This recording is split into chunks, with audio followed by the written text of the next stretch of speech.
Hello dear friends, हम पढ़ रहे थे क्लास 10 ज्योग्राफी का chapter manufacturing industry. Previously 4 lecture देख चुके हैं और आज का जो लेक्चर होने वाला है ये फुल एंड फाइनल लेक्चर होने वाला है। मतलब बहुत ही छोटा टॉपिक बचा था, आपको पता ही होगा। बहुत छोटा टॉपिक है, कंप्लीट करेंगे और इसके बाद में नया चैप्टर शुरू करेंगे। क्या है टॉपिक? बहुत ही सिंपल, पोल्यूशन। कौन सा टॉपिक है? पोल्यूशन। अरे भाई, आपने प्रीवियसली क्या देखा? आपने देखा था कि कैसे हमारे यहाँ पर मिनरल बेस्ड इंडस्ट्री फ्लॉरिश हुई, जिसमें आयरन एंड स्टील इंडस्ट्री और सीमेंट इंडस्ट्री मैंने सबसे प्रायर आपको बताया। इसके बाद हमने फर्टिलाइजर, ऑटोमोबाइल्स, ये सारी कंप्लीट की। Now we will discuss about pollution. देखो भाई, पोल्यूशन जितनी बार भी आप छोटी क्लास में जब थे ना, तो आप लोगों ने क्या किया था, बहुत सारी बार पोल्यूशन पे ऐसे लिखा होगा, है ना। ये भी वैसा ही है बिल्कुल। पोल्यूशन क्या होता है ये उसी से रिलेटेड है, बट हाँ, यहाँ पर थोड़ा जो स्टैंडर्ड है ना आपका, वो थोड़ा बढ़ जाएगा। पोल्यूशन किस तरह से होता है, कितने टाइप का है, और आपके इंडस्ट्री से रिलेटेड पोल्यूशन कितने हैं, ठीक है। आपसे वो ऐसे नहीं लिखवाएगा, ये आपसे रिलेट करेगा, क्योंकि हमने चैप्टर इंडस्ट्रीज पढ़ा है, तो इंडस्ट्री से रिलेटेड जो जो पोल्यूशन होते हैं उनको हम इसमें पढ़ेंगे, ठीक है। बहुत सिंपल है, कुछ पॉइंट्स हैं बेसिकली, वो आपको याद रखने हैं। देखो भाई, इंडस्ट्री है तो फॉर श्योर कई सारे कॉजेज भी होंगे, कुछ नेगेटिव इश्यूज भी होंगे उसके साथ में, जिसमें से पोल्यूशन एक है। अगर आप इसको देखें, इंडस्ट्रियल पोल्यूशन की अगर अपन बात करें और उससे हो रहे एनवायरनमेंट के डिग्रेडेशन के ऊपर बात करें, तो ये सब जानते हैं कि इससे बहुत नुकसान होता है। कौन कौन से हैं उसमें? सबसे प्रायर आ जाता है हमारा एयर पॉल्यूशन, सबसे ज़्यादा एयर पॉल्यूशन। क्योंकि फैक्ट्री से, चाहे किसी मैन्युफैक्चरिंग यूनिट का पार्ट हो या रिफाइनरी का पार्ट हो, जो भी एक्सट्रैक्ट हो रहा है उससे, अगर वो एयर में पार्टिकल्स मिल रहे हैं, कोई भी एबनॉर्मल कंडीशन, कोई भी एक्स्ट्रा कोई चीज हो जाती है, एयर में हो, चाहे लैंड पे हो, चाहे वाटर में हो, कोई भी एक्स्ट्रा अनवांटेड जितने भी एलिमेंट्स हैं, अगर वो लिमिट से ज्यादा होते हैं तो पोल्यूशन की कैटेगरी में होते हैं, ठीक है। तो हमारे इंडस्ट्रीज, तुम जानते हो, इंडस्ट्री का कंट्रीब्यूशन इकोनॉमिक के अंदर और डेवलपमेंट के अंदर काफी ज्यादा है, लेकिन इससे ये प्रॉब्लम्स भी होती हैं। जब इतने टाइप के पोल्यूशन होते हैं तो इससे एनवायरनमेंट डिग्रेड भी होना शुरू हो जाता है। ये हम सब बच्चे बचपन से ही जानते आए हैं, बढ़ते हुए भी आए, है ना। अगर इसको हमने कंट्रोल नहीं किया तो बहुत सारे इश्यू होंगे, ये भी हम जानते हैं। बट अगर आपसे बोला जाए कि give your thoughts over such pollutions, या फिर जो इंडस्ट्रियल पोल्यूशन है उसके ऊपर अपने थॉट्स आपको देने को कहे, आपसे इसके बारे में सजेशन बोले कि आप कैसे इसको कम कर सकते हैं, तो ये लेक्चर आपके काम के अंदर है, ठीक है, मतलब काम में आएगा आपके। देखो भाई, बहुत सारे फंबल हो रहे हैं आज, तो कोई बात नहीं। एयर पॉल्यूशन के बारे में बात करते हैं, अच्छे से समझें। एयर पॉल्यूशन क्या है, पहले तो इस चीज को अच्छे से समझ जाओ तुम कि एयर पॉल्यूशन क्या होता है। कि जो भी उसमें एयर के अंदर जो भी चीजें मौजूद होती है, जैसे गैसेस या फिर जो भी स्मॉल पार्टिकल्स होते हैं, अगर उसमें कोई भी अनडिजायरेबल गैस या अनडिजायरेबल पार्टिकल आकर के जुड़ जाए, या उसका प्रपोर्शन ज्यादा हो जाए, थोड़ा बहुत तो होगा, ठीक है, डस्ट वगैरह तो होगी, बट उसका प्रपोर्शन ज्यादा हो जाए। मैंने कहा कि ऑक्सीजन हमें चाहिए होती है, नाइट्रोजन मौजूद होता है, कार्बन डाइऑक्साइड मौजूद होता है नॉर्मली, और भी बहुत सारी गैसेज होती होंगी। लेकिन अगर मैं कहूं कि इसमें केवल नाइट्रोजन ही है तो भी प्रॉब्लम हो जाएगी। मैं कहूं कि केवल एक ही टाइप की, जैसे ऑक्सीजन ही है, केवल नाइट्रोजन है ही नहीं, कार्बन डाइऑक्साइड है ही नहीं, तो क्या होगा, जो ये इंबैलेंस क्रिएट हो रहा है, that will create the pollution, ठीक है। तो पॉल्यूशन क्या होता है? पॉल्यूशन, अगर मैं एयर पॉल्यूशन की बात करूं तो ये होता है basically the presence of high proportion of unwanted gases such as sulphur dioxide, carbon monoxide. ये तो वो है जो डायरेक्टली अपन यूज ही नहीं कर सकते, ठीक है। तो ऐसे में अगर मैं सिंपल सा पोल्यूशन का डेफिनेशन दूं, I am not talking about air pollution, unwanted elements का ग्रोथ हो जाना और फिर उसका मिक्स हो जाना, वो पोल्यूशन है। जो भी अनवांटेड हो चीजें, ठीक है, जैसे जो नॉर्मल कंडीशंस में नहीं होती, अचानक से अनवांटेड थिंग्स का उसमें ऐड होना और उसके ग्रोथ हो जाना, that will create the pollution. Air में क्या होगा? सल्फर डाइऑक्साइड और कार्बन मोनोऑक्साइड। इन दोनों का नाम यहां पे इसलिए लिया क्योंकि दीज टू गैसेस एक्सट्रैक्ट होती है इंडस्ट्रीज से, इसलिए ये अचानक से जाके जब हवा में मिलती है तो वो पोल्यूशन क्रिएट कर देती है। किस टाइप का पोल्यूशन? Air pollution. यहां तक मेरे हिसाब से तुम्हें तकलीफ नहीं होगी। इसके अलावा कुछ ऐसे मटेरियल्स भी हैं जो दोनों ही सॉलिड फॉर्म में या लिक्विड फॉर्म में मौजूद होते हैं। पार्टिकल्स लाइक डस्ट हो गया, स्प्रेज हो गए, या फिर मिस्ट हो गया, स्मोक हो गया, ये भी क्या करते हैं, ये भी पोल्यूशन क्रिएट करते हैं, ठीक है। अच्छा, आपने देखा होगा जब होली का टाइम आता है तो वो स्प्रे नहीं आता एक, या फिर आप ये देखते होंगे गैसेस, वो कलर करा जाता है कहीं पर भी, फिर वो स्प्रे से कलर किया जाता है ना, तो उसमें वो जो लिक्विड होता है वो हवा के साथ मिल जाता है, आसपास आपको हर जगह पर वो गंध आना शुरू हो जाती है, तो वो लिक्विड फॉर्म में है। और आपको पता ही है, एक तो लिक्विड हो गया, एक सॉलिड फॉर्म हो गया। सॉलिड फॉर्म में क्या होगा, धूल के पार्टिकल्स होंगे, ठीक है, या और भी किसी टाइप के। तो ऐसे में यहां पर ये पोल्यूशन के पार्ट्स हैं। अगर हम स्मोक के बारे में बात करें तो केमिकली, मतलब केमिकल फॉर्म में, और इसके अलावा प्रॉपर फैक्ट्रीज, कई सारी ऐसी यूनिट्स हैं जिससे कि एक्सट्रैक्शन होता है। जैसे धुआं कहाँ से निकलेगा, चिमनियाँ हैं, भट्टियाँ हैं, या इसके अलावा रिफाइनरीज हैं। जहां पर किसी चीज को सही करने के लिए, मतलब रिफाइनरीज के अंदर से भी स्मोक निकलेगा, या फिर किसी चीज को पकाया जाता है, जैसे ईंट होती है, ईंट को पकाने के लिए भट्टों का यूज किया जाता है गाँव में, उससे भी बहुत सारा धुआं निकलता है, ठीक है। जब पेट्रोलियम होता है उसको भी रिफाइन जब किया जाता है, या क्रूड ऑयल होता है उसको जब रिफाइन किया जाता है, तब भी उससे बहुत सारी गैसेस एक्सट्रैक्ट होती है। हालांकि लोग क्या करते हैं, मतलब रिफाइनरीज में जहाँ एडवांस मैकेनिज्म है, तो वहाँ पर तो ये जो एक्सट्रैक्शन ऑफ गैसेस होता है वहीं पर तुरंत उनको डिस्ट्रॉय कर दिया जाता है, जिससे कि वो एनवायरनमेंट में नहीं मिलता। भोपाल इंसिडेंस आपको शायद याद होगा, ठीक है। तो ये सारी चीज़ें, फॉसिल फ्यूल्स, आप क्या करते हो, गाँव के अंदर लकड़ियाँ जला देते हैं, कच्चा कोयला जला देते हैं, उससे काफ़ी ज़्यादा धुआं होता है। उस धुएं से क्या होगा, कार्बन की अवेलेबिलिटी हवा में क्या हो जाती है, ज़्यादा हो जाती है, और वो फिर हमें ब्रीदिंग प्रॉब्लम वहाँ होना शुरू होती है, ठीक है। फॉसिल फ्यूल्स के कारण हो जाता है, फैक्ट्रीज वगैरह जो होती है पॉल्यूशन नॉर्म्स को इग्नोर कर देती हैं क्योंकि उनको पता ही नहीं होता। इस कारण जो टॉक्सिक गैसेज होती हैं वो एनवायरनमेंट में मिल जाती है और इससे हमें बहुत ज़्यादा नुकसान होता है, ठीक है। बहुत ही सिंपल चीज़ थी, बचपन से एयर पॉल्यूशन पढ़ते आ रहे हो, बट हाँ थोड़ा सा ध्यान रखना, वो बच्चों वाली चीज़ें मत लिख देना इसमें, आप फैक्ट्री से रिलेटेड ही आप लिखें कि क्या क्या चीज़ें हो रही है। तो सल्फर डाइऑक्साइड, कार्बन मोनोऑक्साइड, या इसके अलावा टॉक्सिक, ये जो छोटे छोटे टर्म्स है ना, इन टर्म्स को याद रखोगे अगर आप और इनको लिख दोगे ना, तो मैक्सिमम बार आपका आंसर सही जाएगा। और ये तो चैप्टर वैसे भी आपको कैसे लिखना है, सब्जेक्टिव लिखना है, तो ये टर्म्स आपको याद होनी चाहिए, ठीक है। अगर मैं आपकी जगह होता तो मैं क्या करता, मैं इतना बड़ा बड़ा नहीं लिखता, मैं इतना टफ लैंग्वेज में नहीं लिखता, मैं सिंपल लैंग्वेज में लिखता, लेकिन मैं इन टर्म्स को जरूर यूज कर रहा होता, ठीक है। कभी भी एग्जामिनर आपकी नॉलेज को चेक करता है लिखने के पैटर्न से, आपकी राइटिंग्स कैसी हैं। राइटिंग्स मतलब हैंड राइटिंग की बात नहीं कर रहा हूं, मैं बात कर रहा हूं आप लिखते कैसे हैं, ठीक है। तो लाइक आपने सिंपल सी चीज़, आपसे पूछा गया पॉल्यूशन क्या है, तो आपने पॉल्यूशन की एक लंबी चौड़ी, सेम वैसे ही जैसे 3 इडियट्स में वो मशीन वाला एग्जांपल देता है ना, सेम वैसे ही, ठीक है। तो आप जो चीज़ समझाई जाए, सही तरीके से समझ में आ जाए, आपसे एग्जामिनर ने पूछा पॉल्यूशन क्या है और आपने एक डेफिनेशन, रटी रटाई डेफिनेशन दे दी, वो एक्सेप्टेड नहीं होती है, मतलब कहीं ना कहीं मार्क्स कट जाते हैं। अगर आप बहुत ही सिंपल लैंग्वेज का यूज़ करोगे अपने आंसर को देने के लिए, तो वो ज़्यादा एक्सेप्टेड होती है, ठीक है। एयर पोल्यूशन के बारे में बात करें तो ह्यूमन लाइफ पर, ह्यूमन हेल्थ पर, एनिमल्स पे, प्लांट्स पे, बिल्डिंग्स पे, हर जगह पर, इवन हमारे पूरे एटमोसफेयर पे इसका बहुत बहुत नेगेटिव इंपैक्ट पड़ता है।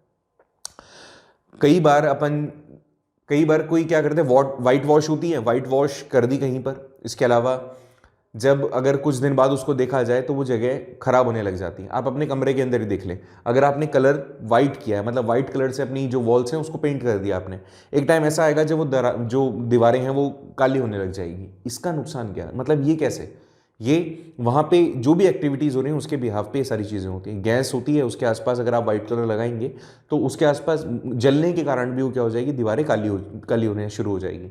तो पोल्यूशन भी ऐसा ही है, पोल्यूशन हमारे हर तरफ है, लेकिन एक्चुअल में प्रॉब्लम क्या है, इंडस्ट्रीज से जो पोल्यूशन आप निकलता है या पोल्यूशन होता है वो एक लेवल एक्स्ट्रा होता है, कम नहीं होता।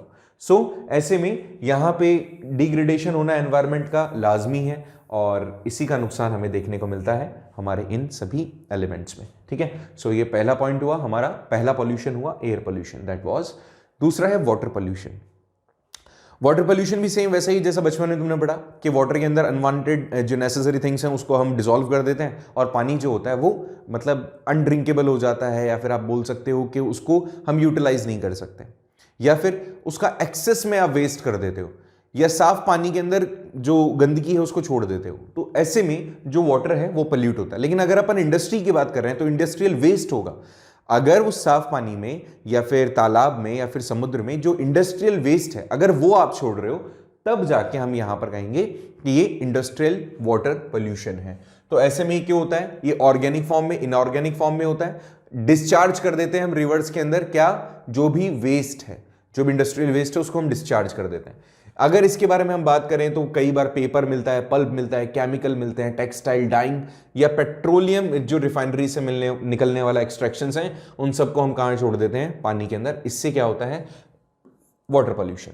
ठीक है, इसके अलावा कपड़े, डिटर्जेंट, एसिड, सॉल्ट या फिर कई डिफरेंट टाइप ऑफ मेटल्स जैसे मर्क्यूरी, पेस्टिसाइड्स, फर्टिलाइजर्स, इन सब के कारण भी कहीं ना कहीं जो लैंड है या वाटर जो है वो पॉल्यूटेड हो जाता है। ठीक है, अब इसके बारे में सोच के एक बार देखो तुम, कोई भी इंडस्ट्रियल वेस्ट है, ठीक है, पानी सबसे सही तरीका होता है। आप देखते होंगे हमारे यहाँ पे जितने भी बड़े बड़े नाले हैं, उन सभी नालों के अंदर बरसात के टाइम पर वो नाले जो होते हैं उफनने लग जाते हैं। उफनना मतलब उन नाले वो ओवरफ्लो हो जाते हैं, इस कारण से पानी उसका बाहर बहने लग जाता है या फिर सड़कों पे पानी भर जाता है।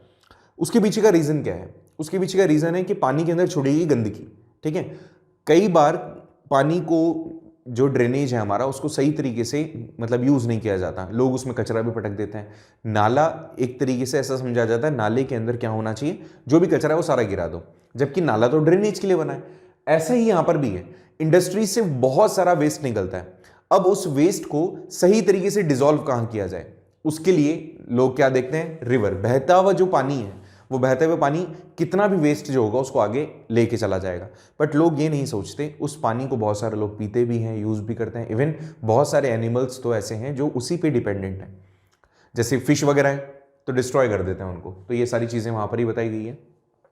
Synthetic chemicals with carbon, plastics and इसके अलावा रबर, ये भी वाटर बॉडीज को पोल्यूट करते हैं। ठीक है, इसके अलावा और भी ऐसे सॉलिड्स हैं, जैसे आप अगर फ्लाई ऐश देखेंगे, फॉस्फर जिप्सम देखेंगे, आयरन स्टील देखेंगे या इसके टुकड़े देखेंगे, ये भी क्या कर देते हैं, सॉलिड वेस्ट हैं वाटर में जो मिलते हैं। कई लोग तो ऐसे भी हैं जो नालियों के अंदर जब सफाई करते हैं तो उनको इस तरह के वेस्ट जो होते हैं वो निकालते हैं और उसको फिर बेचते हैं। मतलब ऐसा भी कारोबार है हमारे यहाँ, क्योंकि उनको पता है कि ऐसा कुछ यहाँ पर मिल सकता है। ठीक है, तो ये हो गया आपका वाटर पोल्यूशन। थोड़ा सा देखो, ये वाली चीज़ें समझाने वाली नहीं है, तुम्हें पता है ये सारी चीज़ें। ठीक है, इसके अलावा लेकिन क्योंकि ये चीज़ तुम्हें एग्जाम के पॉइंट ऑफ व्यू से इंपॉर्टेंट है, इसलिए मेरे को बतानी पड़ रही है। अदरवाइज मैं यही कहता कि भैया ये वाला टॉपिक आप खुद से करना, लेकिन नहीं, बताना है। हाँ, ये वाला पॉइंट आज तक तुमने नहीं पढ़ा होगा, थर्मल पॉल्यूशन क्या होता है। ठीक है, ये वाला पॉइंट हालांकि काफी रिलेटेड है वाटर से, लेकिन इसको थोड़ा सा मुझे समझाना जरूरी है क्योंकि ये ऑलरेडी तुम पहले बचपन से करते आए हो। लेकिन थर्मल पॉल्यूशन जो है वो शायद आपने पहली बार सुना होगा या आज मतलब पढ़ चुके होंगे, लेकिन हो सकता है समझ में ना आया। चलो देखने की कोशिश करते हैं, पहले तो समझो। थर्मल का मतलब डायरेक्टली रिलेट करता है आपकी एनर्जी से, हीट से। ठीक है, और पोल्यूशन का मतलब पोल्यूशन, तो हीट के कारण जो पोल्यूशन हो रहा है। अब तुम कहोगे हीट के कारण कैसे पोल्यूशन हो रहा है, तो देखो, जब ये थर्मल पोल्यूशन होता है इसको वाटर में किया जाता है। कोई भी चीज जो होती है उसको गर्म पानी को पानी के अंदर छोड़ दिया जाए, नॉर्मल पानी के अंदर। ठीक है, कोई भी ऐसी चीज जो गर्म है, कोई भी एलिमेंट जो गर्म है, उसको आपने कहां छोड़ दिया, पानी में। तो ऐसे में उस टाइप से होने वाला जो पॉल्यूशन है that is called thermal pollution. ठीक है, कैसे होता है दोबारा देखो, समझो। ये थर्मल पॉल्यूशन होता है वाटर के अंदर, जब गर्म पानी को फैक्ट्री से जो निकलता है या थर्मल प्लांट से जो निकलता है उसको ड्रेन करके रिवर्स में छोड़ दिया जाता है, पॉन्ड्स में छोड़ दिया जाता है ठंडा होने से पहले ही। देखो, बहुत सारी फैक्ट्रीज होती हैं, जैसे कोई भी प्लांट होता है ना, चाहे थर्मल प्लांट हो या फिर कोई भी इंडस्ट्री हो, जहां पे मशीन्स को ठंडा रखने के लिए गर्म पानी का यूज़ करते हैं। तो बार बार क्या करते हैं वो, जैसे कोई मशीन है उसको ठंडा करना है, अपने को रखना है, तो वो मशीन हीट प्रोड्यूस करेगी, तो उसको पानी में रखा जाता है, उसके आसपास पानी रखा जाता है, जिससे कि वो ज़्यादा मतलब उसको कूल करने के लिए गैजेट्स की या इलेक्ट्रिसिटी की जरूरत ना हो, तो ठंडा पानी वहाँ रखा जाता है, जिससे कि नेचुरल कूलिंग हो जाती है। लेकिन ये तुम जानते हो कि हीट का जो मतलब आप कहते हो ना, हीट का जो मेथड है, तो क्या है कि अगर बाहर का एरिया ठंडा है, अंदर का एरिया गर्म है, तो जब तक दोनों का लेवल बराबर नहीं आ जाएगा ना, तो वो एनर्जी ट्रांसफर होना बंद नहीं होती है। ठीक है, तो अंदर वाला गर्म है, बाहर वाला ठंडा है, तो अंदर वाले और बाहर वाले का टेम्परेचर इक्वल करा जाएगा। ये नेचुरल फिनोमिना है। तो ऐसे में क्या होगा, यहां पर ये चीज कूल होने लगी लेकिन ये गर्म होने लग गई, तो ऐसे में ये कूल हो गई है, मतलब ये काफी ज्यादा मतलब ईजी हो गई है, और यहां पर ये पानी गर्म हो गया, तो इस गर्म पानी को तो निकाल दिया जाएगा। इसके अलावा फिर वापस ठंडा पानी ले आएंगे क्योंकि मशीन तो काम कर रही है रेगुलर। ऐसे में क्या होगा, वो जो गर्म पानी है उसको बिना ठंडे हुए आप क्या कर देंगे, रिवर्स में छोड़ देंगे या तालाबों में छोड़ देंगे।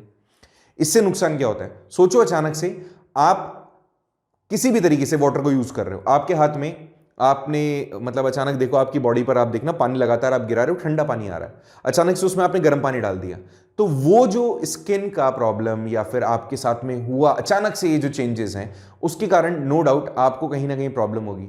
Then what about those things जो कि एग्जिस्ट करती है, पूरी तरीके से डिपेंडेंट है उस पानी पर, रिवर के पानी पर या फिर तालाब के पानी पर, जैसे मछलियां या फिर उसके अंदर रहने वाले कोई भी जीव। तो अचानक जब उनके ऊपर गर्म पानी डाला जाता है या गर्म पानी उसमें मिलता है तो जो वहां पर इंबैलेंस क्रिएट होता है उसके कारण से कई सारे नुकसान, कई सारे नेगेटिव एलिमेंट हमें देखने को मिलते हैं, स्पेशली एनवायरमेंट में। ठीक है, तो ये सारी चीजें हमने किस में काउंट की है? थर्मल पॉल्यूशन में। कुल मिला के बहुत ही सिंपल फॉर्म के पानी के अंदर गर्म पानी को छोड़ देना, जो भी आपको इंडस्ट्री से एक्सट्रैक्ट किया जा रहा है या फिर हो रहा है ड्रेन करते हुए वो रिवर्स में जाता है या पॉन्ड्स में जाता है, तो ऐसे में वो कहीं ना कहीं पोल्यूशन क्रिएट करता है। यहां तक मेरे हिसाब से तुम्हें प्रॉब्लम नहीं होगी। देखो इसके आगे क्या है कि जो वाटर है, जो भी न्यूक्लियर प्लांट से, ये सबसे ज्यादा इंपॉर्टेंट है। न्यूक्लियर प्लांट के अंदर बहुत ज्यादा गर्म पानी एक्सट्रैक्ट होता है, मतलब एक्सट्रैक्ट तो नहीं कहेंगे, रिलीज किया जाता है वहां से। तो ऐसे में जो न्यूक्लियर प्लांट्स हैं या न्यूक्लियर वेपन्स का यूज हम करते हैं तो उससे निकलने वाला जो पानी है कहीं ना कहीं वो भी एक इम्बैलेंस क्रिएट कर देता है हमारी सोसाइटी के अंदर या फिर एनवायरनमेंट के अंदर। सॉइल की बात करो चाहे वाटर पॉल्यूशन की बात करो, काफी ज्यादा क्लोज रिलेटेड है। अभी जैसे ऊपर हम पढ़ के आए थे, यहाँ ये वाले पॉइंट पे आप थोड़ा सा गौर करना, फर्टिलाइजर्स हैं, पेस्टिसाइड्स हैं, आपने इनको ज्यादा यूज किया है, पानी के साथ में मिला के यूज किया है, तो कहाँ जाएंगे? जमीन पे गिरेंगे, पानी के साथ है, पानी की अवेलेबिलिटी है, तो ये सॉइल को भी क्या कर देते हैं? डिस्ट्रॉय। तो पानी और जो सॉइल है वो आपस में काफी कोरिलेटेड है, काफी एक दूसरे के साथ में मतलब जुड़े हुए हैं। पानी अगर पोल्यूटेड है तो सॉइल भी पोल्यूटेड हो जाएगी, सॉइल पोल्यूटेड है तो ऑफकोर्स उसके ऊपर से बहने वाला पानी और फिर वो बहा हुआ पानी जो पोल्यूटेड हो चुका है ड्यू टू सॉइल, वो जहां जाकर मिलेगा वो भी चीज पोल्यूटेड हो जाएगी। ऐसे में जो भी वेस्ट किया जाता है, जो भी वेस्ट होता है, चाहे किसी भी टाइप का वेस्ट हो, यहाँ पर दे रखा है ग्लास, केमिकल इंडस्ट्री से निकलने वाला पैकेजिंग, या जो भी सिल्ट्स हैं या गार्बेज है, ये सब के सब कहीं ना कहीं हमारे एनवायरनमेंट को क्या कर देते हैं? डिग्रेड कर देते हैं। ठीक है, एक और चीज यहाँ पे, चाहे गार्बेज है या ह्यूमन वेस्ट है, ये भी कहीं ना कहीं human waste is also included in this pollution. ठीक है, ह्यूमन वेस्ट भी होता है, उसको भी क्या किया जाता है? पानी में छोड़ दिया जाता है। किसी भी तरीके से आपने टेम्परेचर के अंदर जो चेंजेस हुए हैं, आपने अगर पानी के अंदर कोई भी किसी भी तरीके से जो गर्म हीटेड कोई भी चीज है, अगर आप वो आपने उसमें रिलीज की है, तो those things can be consider as thermal pollution. ठीक है, मेरे हिसाब से इसमें आपको कोई प्रॉब्लम होगी नहीं, कर लेंगे आप। एक और बात बताऊं, जब बहुत ऊंचाई से पानी को गिराया जाता है, हाइड्रो इलेक्ट्रिसिटी जब जनरेट की जाती है, तो ऊपर से पानी जब नीचे गिरता है तो उसके जो वाटर मॉलिक्यूल्स होते हैं उसके अंदर भी मिनरल्स के अंदर रिएक्शंस होते हैं। ऐसे में जब मिनरल्स में रिएक्शन होते हैं तो वो हीटेड हो जाते हैं। ठीक है, तो ऊपर से गिरता हुआ पानी क्या होता है? हीटेड होता है। वो हीटेड पानी भी कहीं ना कहीं मतलब हमें एक तरीके से इम्बैलेंस क्रिएट करके देता है। फैक्ट्री से और क्या? Noise pollution. फैक्ट्री से क्या होता है? Noise pollution. तो जब ये नॉइस पोल्यूशन होता है तो वी कैन फील, काफी ज्यादा इरिटेशन होता है, एंगर हमें फील होने लगता है, कई बार तो हमें सुनने की भी प्रॉब्लम हो जाती है। इससे हमारे हार्ट बीट जो होती हैं वो बढ़ जाती हैं, ब्लड प्रेशर बढ़ जाता है, इससे साइकोलॉजिकल भी कई सारे नेगेटिव इंपैक्ट हम पे पड़ते हैं। अनवांटेड साउंड हमें बहुत इरिटेट करता है और ये स्ट्रेस का सोर्स भी है, ऑफ कोर्स, बिल्कुल।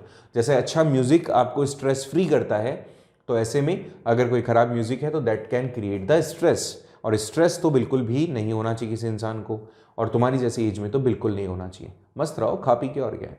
इंडस्ट्रियल या कंस्ट्रक्शन जितनी भी एक्टिविटीज होती हैं उसमें मशीन का यूज फैक्ट्री इक्विपमेंट्स के कारण या जनरेटर्स के कारण या किसी भी टाइप की मशीन के कारण अगर कोई साउंड प्रोड्यूस हो रहा है तो दैट कैन क्रिएट दिस वाली चीज, ये वाला प्रॉब्लम क्रिएट कर सकता है, और ये पॉल्यूशन का कारण है।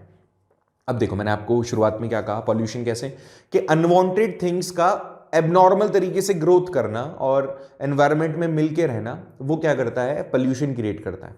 तो यहाँ पर साउंड वेव्स जो हैं या साउंड का जितना भी जो भी उसका मतलब कह सकते हैं ना अपन, जो भी साउंड को जिसमें भी नापते हैं अपन, तो अगर उसकी जो नंबर है उसका अगर वो नंबर बढ़ जाता है, मतलब जितना साउंड हम सुन सकते हैं, अगर उसकी क्वांटिटी बढ़ जाती है, उसकी रेंज बढ़ जाती है, तो हमारे लिए चीज़ें स्ट्रेसफुल हो जाती हैं। ठीक है, तो जितने जितने मतलब आप कह सकते हो जितनी स्पीड को, जितने साउंड वेव्स को जिस लेवल तक हम सुन सकते हैं, हर्ट्ज में सुनता है आई थिंक, हर्ट्ज है ना, तो जिस स्पीड में हम सुन सकते हैं, जिस मतलब लेवल पे हम जाके सुन सकते हैं, अगर उसके अंदर ग्रोथ हो जाए, अनवांटेड जितना भी साउंड है अगर वो उसमें एड ऑन हो जाता है, तो that can create the stress और पोल्यूशन। ठीक है, तो इसको कहा जाता है नॉइस पॉल्यूशन। यहां तक 4 हमने पॉल्यूशन पढ़े, जिसमें हमने पहला देखा एयर पोल्यूशन, दूसरा वाटर, तीसरा थर्मल एंड चौथा नॉइस पोल्यूशन।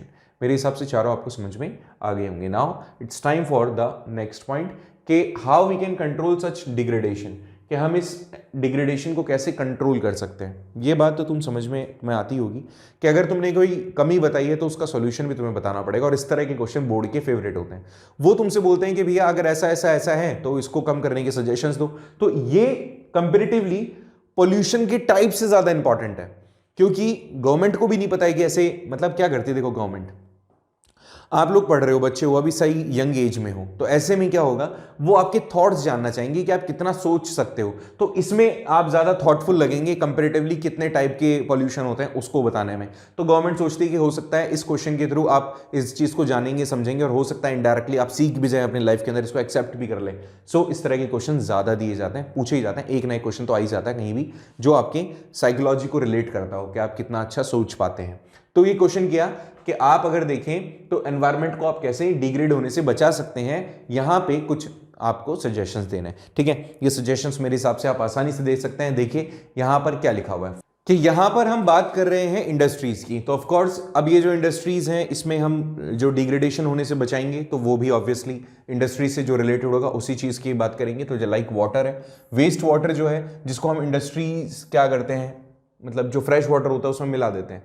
तो ऐसे में कैसे रोकें इसको, कि हाउ कैन वी स्टॉप और reduce the industrial waste to the fresh water, कि हम उसको डिसॉल्व होने से कैसे स्टॉप कर सकते हैं, रोक सकते हैं, रिड्यूस कर सकते हैं। पूरी तरीके से तो नहीं, बट हाँ we can reduce that. How we can do, तो देखिए द फर्स्ट थिंग, जो भी आप मैन्युफैक्चरिंग प्रोसेस के अंदर यूज कर रहे हैं वाटर को, दैट वो मिनिमाइज होना चाहिए।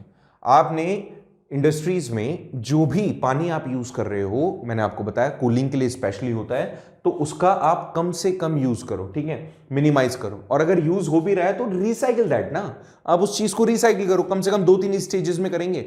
आप देखो, समझो, कूलिंग करनी थी, पानी गर्म हुआ, आपने उसको डायरेक्टली छोड़ दिया, दूसरा पानी आ रहा है क्योंकि नेचुरल रिसोर्स है आपके पास में, कोई दिक्कत ही नहीं है। तो ऐसे में क्या कर रहे हैं आप, अगर उसी पानी को 2-3 स्टेजेस में आप रख देते हैं, हालांकि पानी क्या होता है, सड़ने भी लग जाता है अगर कॉन्टिन्यूसली वो आपकी किसी भी तरीके के ह्यूमन एक्टिविटीज के साथ में इन्वॉल्व हुआ है, तो पानी एक जगह पर जब होगा तो वो सड़ने लग जाएगा। इसीलिए हम कह रहे हैं कि इसको रिसाइकिल करो, ठंडे होने नहीं देते हो, वो उसको बहा देते हैं पानी के साथ में, जो भी केमिकल वेस्ट होता है उसको भी मिला देते हैं और बहा देते हैं। ऐसा नहीं, इसको रिसाइकिल करो 2 या 3 स्टेजेस में, तो यू कैन डू दैट, और आसानी से इस चीज को हम कंट्रोल कर सकते हैं, पहली चीज। दूसरा, हार्वेस्टिंग होता है तो रेन वाटर से करो ना, जितने भी वाटर की रिक्वायरमेंट है उस रेन वाटर हार्वेस्टिंग सिस्टम लगा दो भाई। पानी अगर बरस रहा है उसको रखो अपने पास में स्टोर करके, तो आपको बार बार एक्सट्रैक्शन करने की जरूरत नहीं पड़ेगी। एक्सट्रैक्शन करने से हो क्या रहा है समझना है, इससे पॉइंट बताता हूं आपको मैं, कि ये वाला पॉइंट समझ लो एक बार, कि जब अगर आप, चलो यहां पर भी मैं आता हूं, ऐसा आप समझो, अभी आगे पॉइंट पढ़ेंगे हम एक, जितना हमारे यहां पर वेस्ट होता है ना वाटर का, वो कई मल्टीप्लाइज में लगभग 8 गुना ज्यादा है। जो इंडस्ट्रियल वेस्ट हमारे यहां से निकल रहा है, फैक्ट्रीज से निकल रहा है, वाटर वेस्ट जो बोल रहा हूं स्पेशली, इंडस्ट्रियल वाटर वेस्ट जो है वो लगभग 8 गुना ज्यादा है जितना हमारे पास फ्रेश वाटर अवेलेबल है। फ्रेश वाटर कितना है, अगर मैं पूरे अर्थ की बात करूं ना, तो केवल 3% पानी है जो हम यूज कर सकते हैं, ड्रिंकेबल फॉर्म में है, और उसमें भी फ्रेश वाटर जो है वो 1% से भी कम है, और उसका 8 गुने से ज्यादा हम लोग इंडस्ट्री से पानी खराब करके निकाल देते हैं।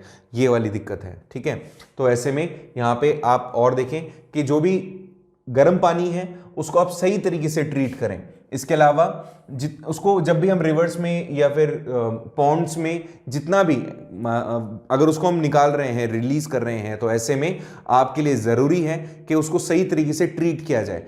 आप पहले ये समझें कि कितने टेम्परेचर तक का पानी आप अगर वाटर बॉडीज जो भी अवेलेबल हैं उसमें आप रिलीज करते हैं तो इफेक्ट नेगेटिव नहीं डालेगा। तो पहले ये पता तो करें, उसके बाद ऐसा कुछ करें। तो हमें पहले उसको सही तरीके से ट्रीट करना चाहिए, लाइक इंडस्ट्रीज के अंदर उसको ठंडा होने दिया जाए, अचानक से ऐसा नहीं हो। सोचिए गर्म पानी के अंदर कितने सारे जीव ऐसे होंगे जिनको अपने टेम्परेचर को कंट्रोल करने के लिए आपको पता होगा जो मगरमच्छ है, मगरमच्छ का जो खून होता है वो बहुत ठंडा होता है, अपने आप को गर्म रखने के लिए वो क्या करता है, वो बाहर रहता है। आप ऐसे जीव बहुत सारे हैं समुद्र के अंदर जो अचानक से जब उनको इस तरह का वाटर टेम्परेचर में डिफरेंस मिलता है तो वो जी नहीं पाते, मर जाते हैं। यहां पर वही प्रॉब्लम है, उसी चीज को समझा रहे हैं। सोचो अगर एक जानवर भी उसमें मर गया तो पूरा तालाब खराब हो जाएगा वो। तो ऐसे में बहुत सारी चीजें हैं जो हमारे कारण है, ह्यूमन कॉज है एक्चुअल में इस तरह की चीजों का। ठीक है, next thing, primary, secondary, tertiary, ये तीन एक्टिविटीज, इन तीन एक्टिविटीज के कारण भी पोल्यूशन होता है, स्पेशली वाटर पोल्यूशन की बात करूं तो प्राइमरी ट्रीटमेंट तो क्या है कि जो मैकेनिकल चीज़ें हो सकती हैं, लाइक आप जब भी हार्वेस्ट वगैरह ग्रो कर रहे हैं या अवेलेबल जो भी आपके पास में चीज़ें हैं, नेचुरल प्राइमरी ट्रीटमेंट का मतलब हो गया कि आपने स्टार्टिंग के टाइम पर ही, जैसे मैं टेम्परेचर की बात कर रहा हूँ, तो टेम्परेचर में क्या किया आपने, कूल करने के लिए आपने वाटर को लिया था, अब उसमें टेम्परेचर उसका बढ़ गया, तो ऐसे में नेचुरली उसको छोड़ दिया जाए कुछ टाइम के लिए तो ऑटोमेटिकली उसका टेम्परेचर गिर जाएगा। सेकेंडरी में बात करें तो बायोलॉजिकल प्रोसेस के थ्रू उसको रिफाइन कर सकते हैं, या तीसरे टाइम मैं टर्शियरी ट्रीटमेंट की बात करूं तो जो भी और उसके अंदर आगे आपको लगता है डिसॉल्व करें तो कहां करें, कहां करने पर कम नुकसान होगा, इस तरह का जो थॉटफुल मैनर होता है वो टर्शियरी होता है। ठीक है, आप फैक्ट्री के पास, मैक्सिमम जो फैक्ट्रीज होती है ना वो कहां लगाई जाती है, बहती हुई नदी के पास में। उसके कारण क्या है, एक्सट्रैक्शन जो होता है जिस भी वेस्ट का, तो आसानी से आप उसको डिसॉल्व कर सकते हो, इसलिए लगाई जाती है। ताजमहल का रंग काला पड़ने लगा, ताजमहल का संगमरमर जो बिल्कुल सफेद हुआ करता था वो अब काला या मटमैला होने लगा, उसके पीछे कारण है पॉल्यूशन। ठीक है, दिल्ली के अंदर लोग सांस नहीं ले पाते ढंग से, पॉल्यूशन का जो लेवल है वो काफी ज्यादा है, तो ये उसके पीछे का कारण यही है। अगर आप रुमाल लेकर के अपने चेहरे को साफ करेंगे ना गर्मियों के टाइम में, तो पूरा रुमाल वो काला हो जाएगा, इतना ज्यादा हमारे यहाँ पॉल्यूशन है, चाहे वो एयर की बात करें चाहे वाटर की बात करें। ठीक है, और आप अंडरग्राउंड वाटर बहुत ज़्यादा निकालते हैं, इंडस्ट्रीज के थ्रू निकाला जाता है, ऐसे में जो ग्राउंड वाटर है वो लगातार कम होता जा रहा है। उसके कारण से मतलब आप ये समझो, पहले क्या होता था, पहले ऐसा होता था 2 किलोमीटर के दायरे में बोरिंग जो होती थी, जो बोरवेल्स होते थे वो नहीं खोद सकते थे अगर एक जगह खुदा है तो। आज तो हर नेक्स्ट बिल्डिंग के अंदर ऐसा है कि उनका खुद का बोरवेल है। तो ये वो चीज़ें हैं जो हमें सोचनी पड़ेगी कि अंडरग्राउंड वाटर हम किस तरह से यूज़ कर रहे हैं। हर जगह पर वाटर का एक्सट्रैक्शन हो रहा है, पानी का जो लेवल है वो बहुत नीचे चला गया है। ऐसे में ऑब्वियसली एक चीज़ है, टेम्परेचर लगातार उस पर हीट गिरेगी, टेम्परेचर बढ़ेगा, किसी भी तरीके से हमारे पास में ठंडक नहीं है। तो और आपको पता ही है अर्थ का जब टेम्परेचर बढ़ेगा तो 2012 मूवी देख लेना, मूवी हॉलीवुड वाली आई थी जो 2012, तो आपको पता चल जाएगा कि बहुत मैसिव पंगा है भैया, मैसिव। आगे देखो और क्या कर सकते हैं अपन, बहुत सारे ऐसे मैटर हैं जहाँ पे स्मोक्स वगैरह हैं जो फैक्ट्री से निकल रहे हैं, उसको आप सही तरीके से, मतलब बहुत सारे ऐसे मेथड है, लाइक फैक्ट्रीज के अंदर जब स्मोक जहाँ से निकल रहा होता है तो उसके पास में आग लगा दी जाती है, उससे निकलने वाली जो गैसेज हैं हवा में ही जल जाती है, हालांकि टेम्परेचर तो बढ़ता है लेकिन वो पॉइजनस नहीं होती गैसेज। इसके अलावा जो जैसे smoke can be reduce by the using oil और gas instead of coal in factories. जब आप स्मोक है, स्मोक किससे निकल रहा है, जैसे कोल से निकल रहा है, तो आप उसको कम करने के लिए आप गैसेस को यूज करो, ऑयल का यूज करो, सो दैट अगर आप उसको यूज करेंगे तो अगर आपने हीट जनरेट करनी है तो ऐसे में कोल से ज्यादा पोल्यूशन होगा इंस्टेड ऑफ सच एलिमेंट्स। ठीक है, तो इनको यूज करो, कोल की जगह पर इन चीजों को यूज करो, सही इक्विपमेंट यूज करो, मशीनरी यूज करो। ठीक है, जिससे कि कहीं आपको प्रॉब्लम ना हो या फिर नेचर को प्रॉब्लम ना हो। लगभग मशीन्स को वापस से रीडिजाइन करना चाहिए जिससे कि कम वो धुआं कम से कम निकाले।